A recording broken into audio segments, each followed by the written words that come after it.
Биринчиден депутаттын аялы деген кызматтагы жок, статустагы жок. Мен күйөөмүн аялымын. Мен жолдошум ага чейин аябай мындай өзүнүн ийгилигине жеткен бизнесмен экен.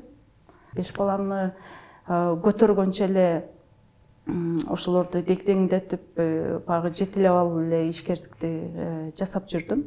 Анын үстүнө ошо жолдошуму жашоодо дагы, ишкердикте дагы, башка жакта дагы мен ар дайым аны устатым деп, ал кишинин эмгегин дайыма айтып жүргөндөн мен уялбайм жана буну сыймыктанып мен айтып берем. Тоодон өзүң маселелериңе карасаң, бир өзүң күлкүң келе турган абалга жетесиң да.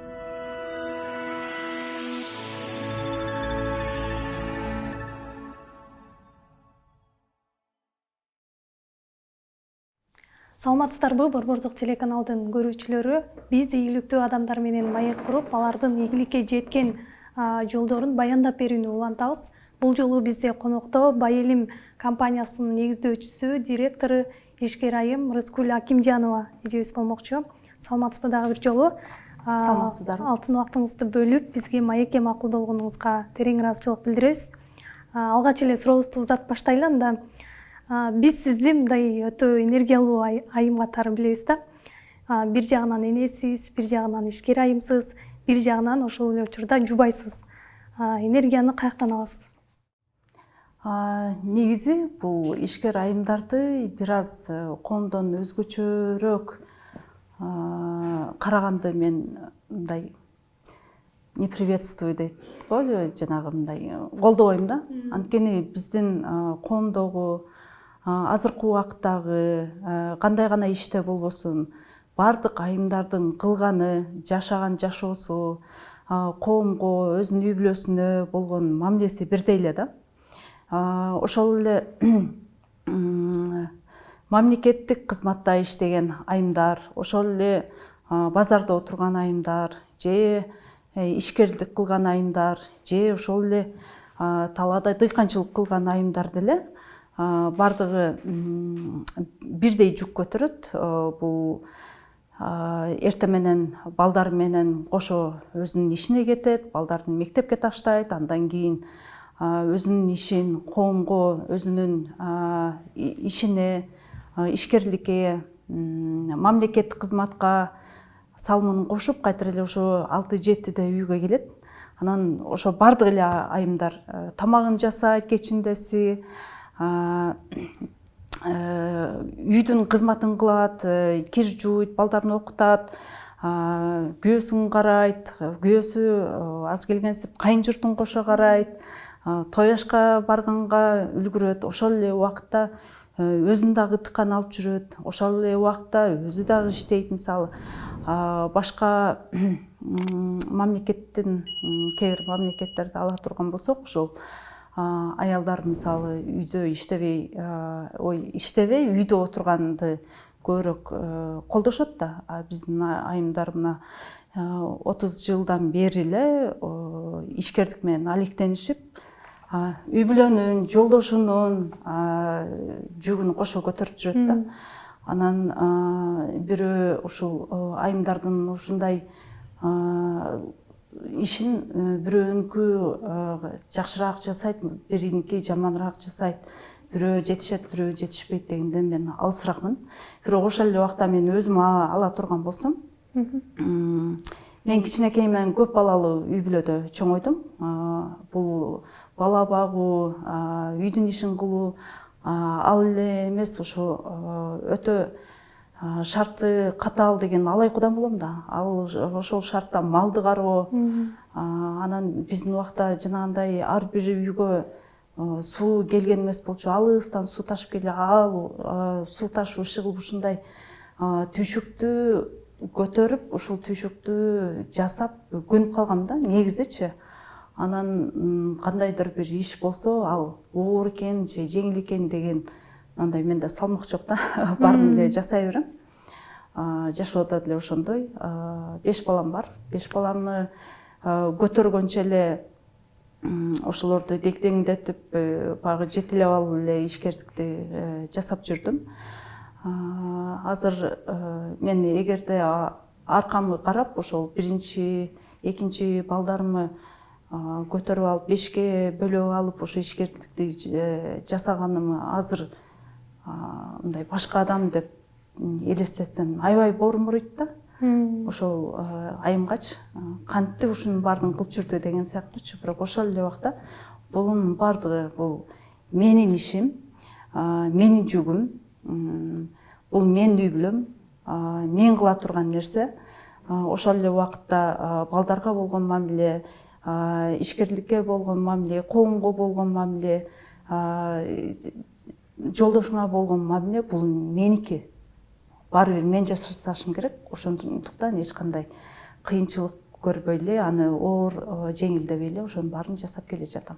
Түшүнүктүү. Демек сиз ошо бала чагыңыздан эле көп түйшүк тартып, эмгекчилдикке, мээнеткечтикке үйрөнүп турсуз, анан мындай суроо туулуп атат да.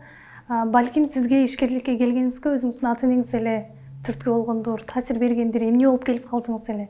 Ишкерликке эмнеден улам келгенсиз?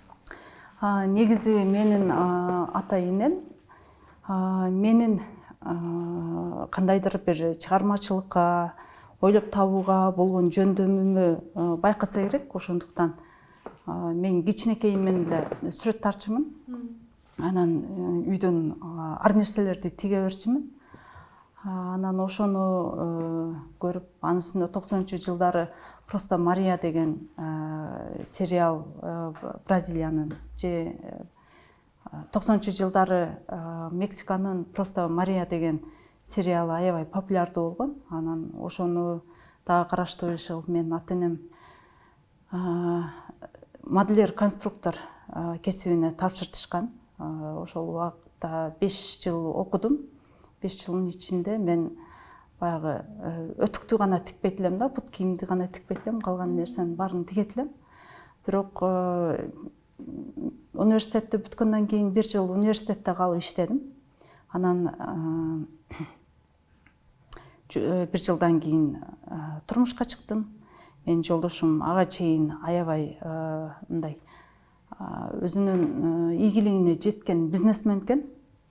Анан ошо жолдошумдун арты менен ошо бизнеске келип калдык. Бирок жолдошум экөөбүз үйлөнгөндө биз нөлдөн баштадык. Анткени ага чейинки ишкердигин токтотуп, жолдошум экөөбүз башка нукта өндүрүшкө ишкердикке түштүк. Негизи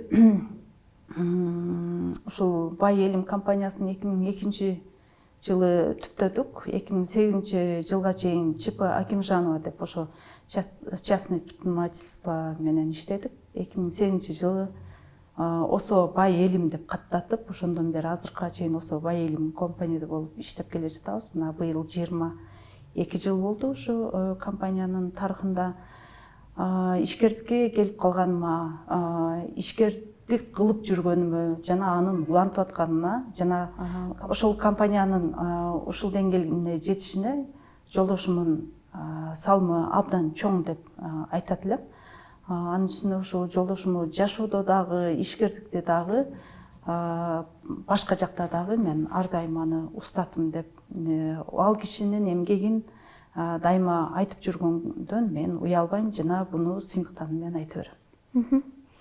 Ишкердик десе эле баягы көбү мындай бир нукка түшүп калган, жөнгө салынып калган бизнести элестетебиз да. Сиз баягы тала түстө жүрөсүз көбүнчө. Ушу бул баары бир назик айымдар үчүн кыйынчылык деп билем, анткени бул менин колумдан келмек эмес болуш керек. Анан ошол талаада кандай кыйынчылыктарга дуушар болосуз? Азыркы убакта ишкердик жөнүндө түшүнүк. Силер айткандай эле мындай бир структурага түшкөн, бир тармакты алган, анан анын пландары жазылган. Бизнес деп негизи азыр жаштары баштап атса, ошондой башташат да. Биздин убакытта же интернет жок. Азыркыдай бир нерсени окуй калайын десең, же ал убакта мисалы Кыргызстандын өзүнүн негизги мындай коомдогу болуп аткан нерсесинде ал убакытта мисалы бизден дагы ашып кеткен ишкерлер дагы жок болчу да, алардан барып кеңеш сурайын десемчи. Ушул баягы Аврора кемеси бар го, баягы музду жарып, эң биринчи ошо Аврора кетет, анын аркасынан башка кемелер муздан кетет, ошо сыяктуу эле биздин азыркы турушубузда ошо биз өзүбүздүн тармагыбызда Аврора болдук деп айтсам жаңылбайм, анткени бүт бардык катачылыктар, бүт бардык кандайдыр бир жетишкендиктер, ошол эле банкрот болуу, ошол эле акчасын алдатуу же ошо чыгарып аткан продукцияны туура эмес чыгарып алуу, ушундай катачылыктардын баардыгын биз өтүп анан ушул деңгээлге жеттик да. Азыркы убакытта бизнести баштайм дегендер же бизнести кылып жүргөндөргө аябай сонун чоң мүмкүнчүлүктөр бар. Ошол эле интернетти, ошол эле тренингдерди, ошол эле менторство деп коет, ушундай насаатчылык. Анан мисалы бул ишкерликти азыркы убакытта мамлекет дагы жакшы колдоп атпайбы? Чыгып ар жактан колдоо бар да. Биз баштаганда эч нерсе жок болчу, ошондуктан бул нерсе өзүбүздүн катачылыгыбыздан сабак алып жүрүп келгендиктен ушундай бир жетишкендикке жеттик деп да ойлоном. Анан мисалы мен талаада жүрөм, түздө жүрөм, чет өлкөлөрдө жүрөм. Менин баягы кылган ишим талаадан баштап эл аралык деңгээлдеги сүйлөшүүлөр, эл аралык деңгээлдеги иш чараларга чейин болуп атпайбы? Мунун баардыгы мен азыркы убакытта ой жок, мен мындай мен талаада жүргөнгө мен андан неметип кеткенмин, өсүп кеткенмин, анан жок мага талаада жүргөн жарашпайт деп айтпайм, анткени бул ишкердиктин эң өзөгү, бизге чыныгы бакубатчылыкты берип аткан мына ушул жер, ушул тала. Ошол талаага, ошол биз дасторконго кандай сый-урмат менен мамиле кылсак, менин ичимде дагы анан ошол эле убакта башка азыр көрүүчүлөргө да айтып кетет элем, биз өзүбүздүн жерибизге ошо дасторконубуздай сый-урмат менен мамиле кылышыбыз керек. Мен талаада жүргөндө энергия алам, талаада жүргөндө ушундай болуп көрбөгөндөй күч алам. Ошол күч аркылуу анан пландарды, ошол талаада жүрүп келген идеяларды ишке ашырып, ушул тала мен үчүн энергиянын булагы деп айтсам дагы жаңылышпайм. Анан азыр ата мекендик ишкерлерге кандай колдоолор бар? Ошол эле учурда сиздер эмнеге муктажсыздар? Ошол жөнүндө да айта кетсеңиз. Негизи Байем компаниясы Кыргызстандын ичиндеги эң чоң экспортер, жанагы импортер катары. Биз өзүбүздүн продукциябызды экспорттап жатканда кандай тоскоолдуктарга учурайбыз? Ошол эле убакта биз башка жактан тамак азыктарды алып келе жатканда алардын мамлекетинин өздөрүнүн ишкердикке же экспортко болгон колдоосун көрүп биз дагы ичибиз күйөт да. Анткени башка жактан биз импорттоп алып келгенде алардын компаниясы экспортер болуп атпайбы? Алар мамлекет тараптан аябай чоң мындай бир жардамдарды алып турат. Бул эң аз дегенде эле ошо өздөрүнүн тармагында субсидияларды алышат, ар түрдүү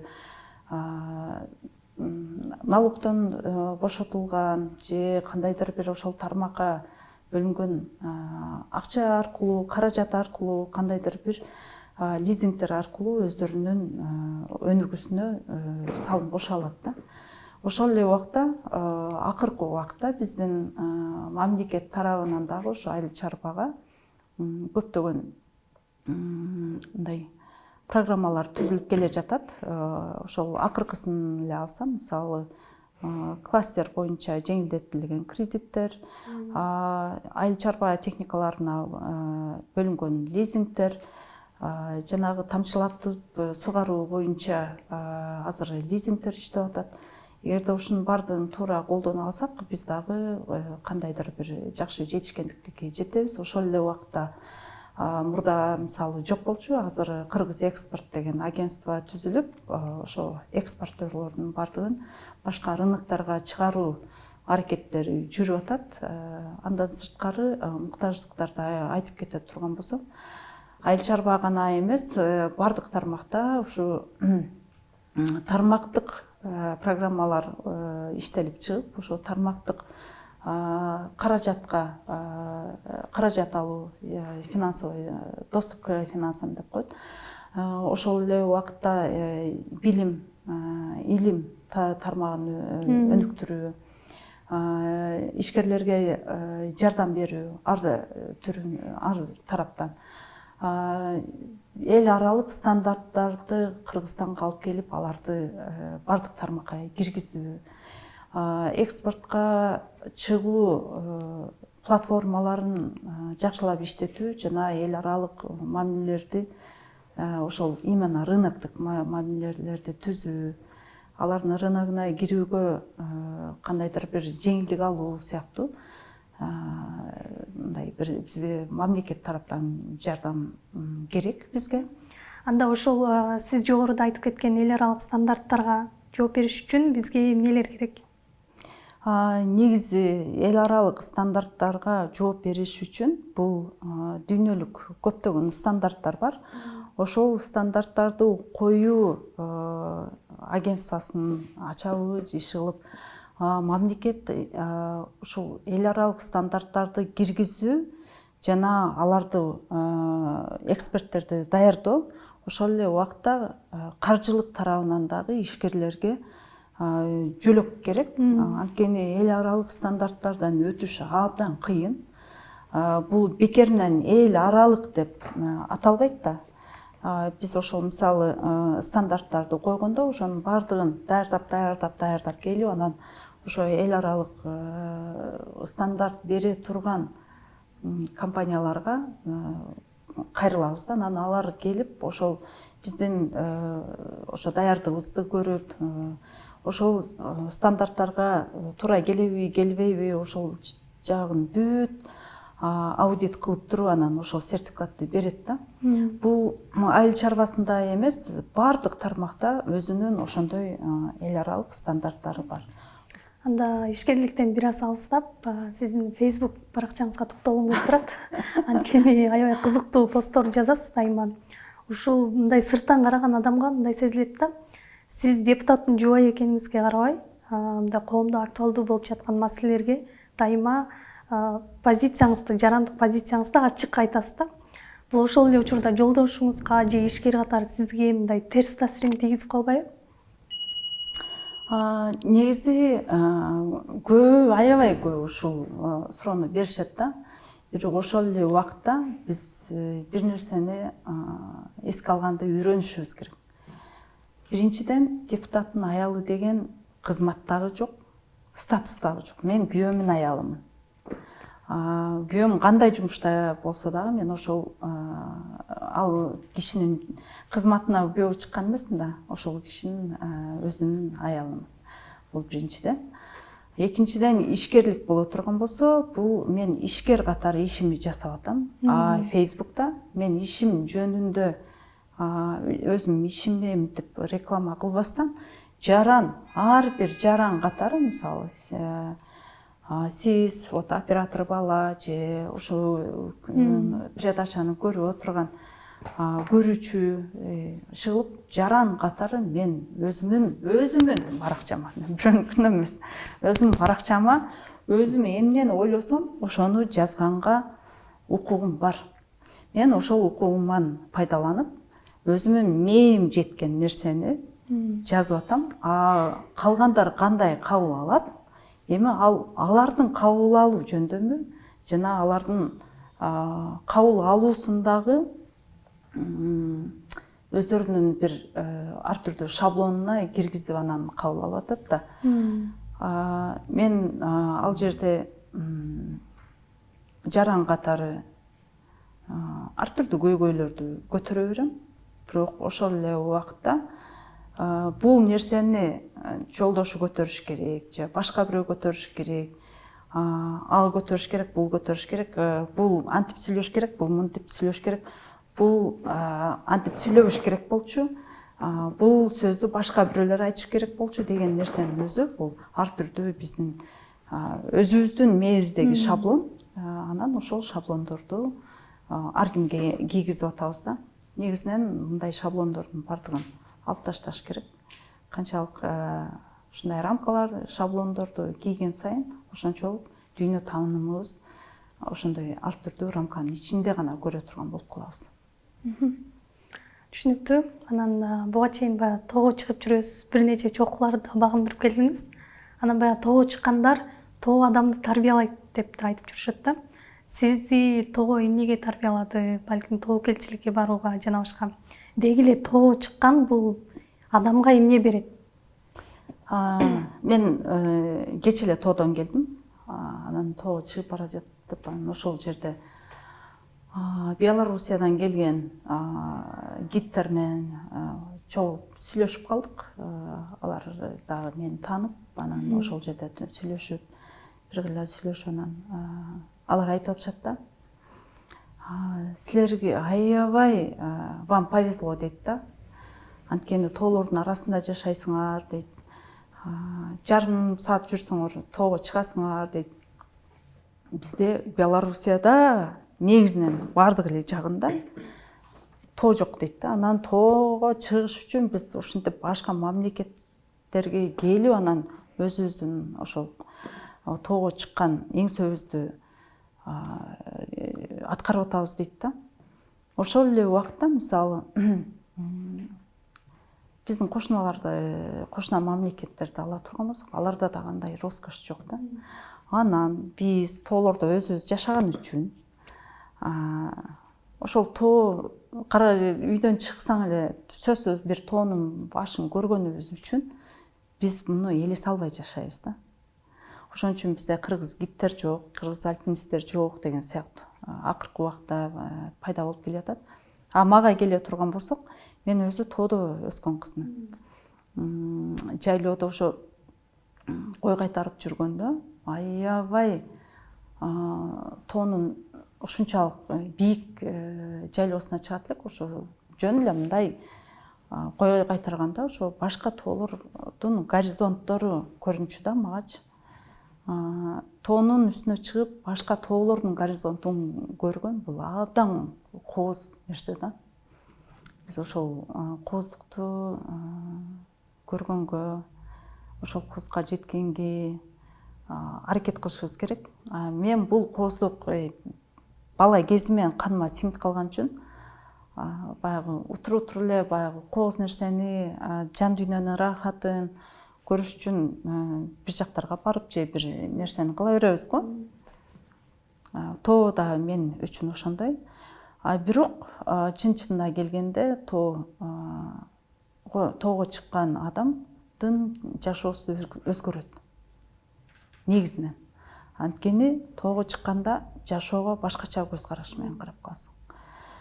Тоодон өзүң маселелериңе карасаң, бир өзүң күлкүң келе турган абалга жетесиң да. Кээде ушунчалык өзүбүздүн жашообузда болбогон эле нерселерди ушунчалык чоң маселе кылып, анан аны проблема кылып, ушундай важный нерселерди чечип аткандай же ушундай чечилбей аткандай ызы чуу болуп, мындай акылыбыз ызы чуу болуп жашайт да. Тоого чыкканда ошол ызы чуулардын бардыгы калганда ачык аң сезим калат. Ошол ачык аң сезим аркылуу өзүңдүн жашооңо бир мындай сыдырып караганда баягы ызы чуу ойлор, ызы чуу жашоолор, ызы чуу кыймыл аракеттердин бардыгы өзүнөн өзү мынтип түшүп калат да. Анан кайтара келгенде уже башкача аң сезим менен келесиң да. Анан башкача кыймыл аракет кыласың, башкача мамиле кыласың ошол маселелериңе. Анан айтып атам го, келгенден кийин кадимкидей жашооң өзгөрөт деп. Азыркы учурда ишкерликте жүргөн айымдарга кандай кеңеш берет элеңиз? Негизинен ишкерлик десе эле бизде баягы мындай бир галстук тагынган, ушундай бир кымбат кийинген, мырзаларды элестетип көнүп калганбыз да, бул да биздин шаблонубуз да. Бирок ошол эле убакытта Кыргызстандын тарыхында эң биринчи ишкерликти айымдар жасаган десем мен адашпайм да. Анткени биз мурда баягы көчмөн калк болгондуктан көчмөн жашоо менен жашап жүрүп, анан эле дароо эле СССРдин курамына кирип калбадыкпы. Коммунизмде дагы жашап көрдүк. Анан 90-жылы ошол Советский Союз ураганда баягы келечек бүдөмүк, бүгүнкү жашоо эмне болгон белгисиз бир ушундай бир кайгылуу заман келди да. Мен ошол бала кезим, жаштык кезим ошол 90-жылдар өттү да. Мен ал убакытты абдан жакшы билем. Ошол убакытта багы элдин баары эмне кылышын билбей, момтоп эле колдорун мынтип эле отуруп калганда, эң биринчи биздин апаларыбыз ошо алагапты алып, бардык тобокелдиктерди өзүнүн мойнуна алып, баласын дагы, жолдошун дагы, кайын журт, ата журт, үй бүлө ошонун бардыгынын жүгүн ошо алагапка салып, ошол ишкердикти биздин апалар баштаган.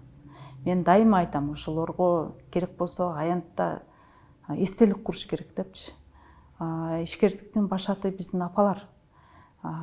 Ушул кезге чейин Кыргызстанда эң чоң экспорт болгон жеңил өнөр жайында 90% биздин айымдар иштейт. Кол өнөрчүлүктөрдө ошол биздин айымдар иштейт. Бул азыр жакында ошо жогорку кеңеш өзү кабыл алып, ошол айым ишкер деген статусту кабыл алышты. Баягы 30 жылда деген неме барбы, клише барбы?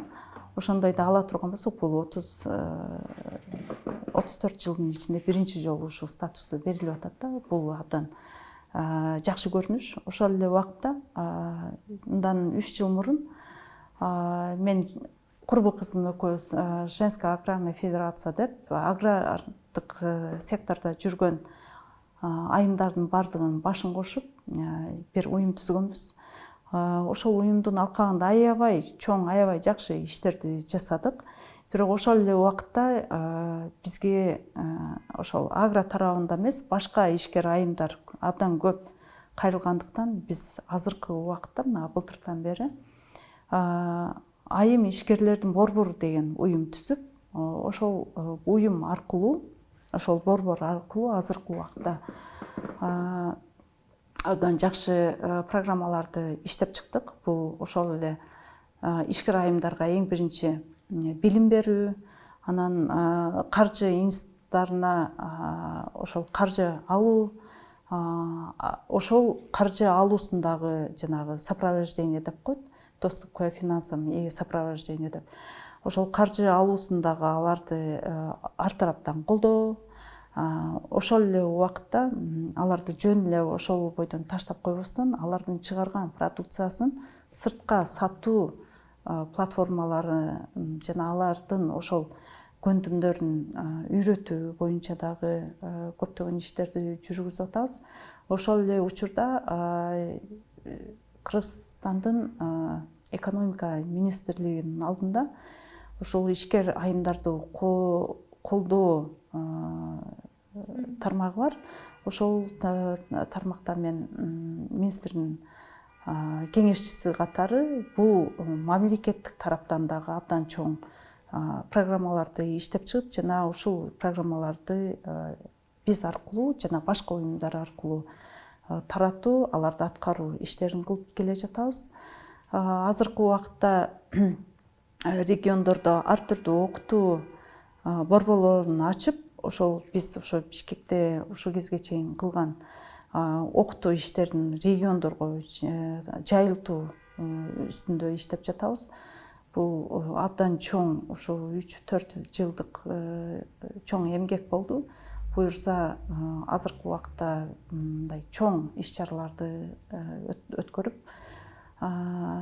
эл аралык биздин программабызда эл аралык деген аябай көп сүйлөн да.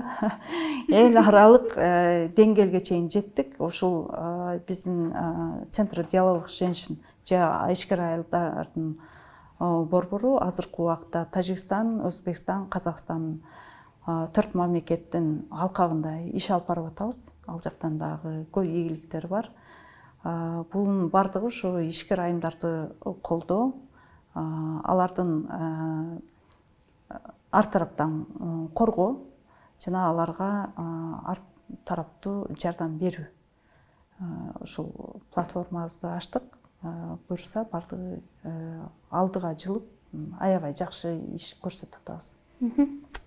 Бул берүүбүз ишкерликке жүргөн же деги эле ишкерликке кызыккандар эмес, ар бир адам үчүн пайдалуу болот деп ишенебиз. Биз менен маектешкениңизге чоң рахмат. Убактыңызды бөлгөнүңүзгө дагы бир жолу ыраазычылык билдиребиз. Саламатта калыңыздар.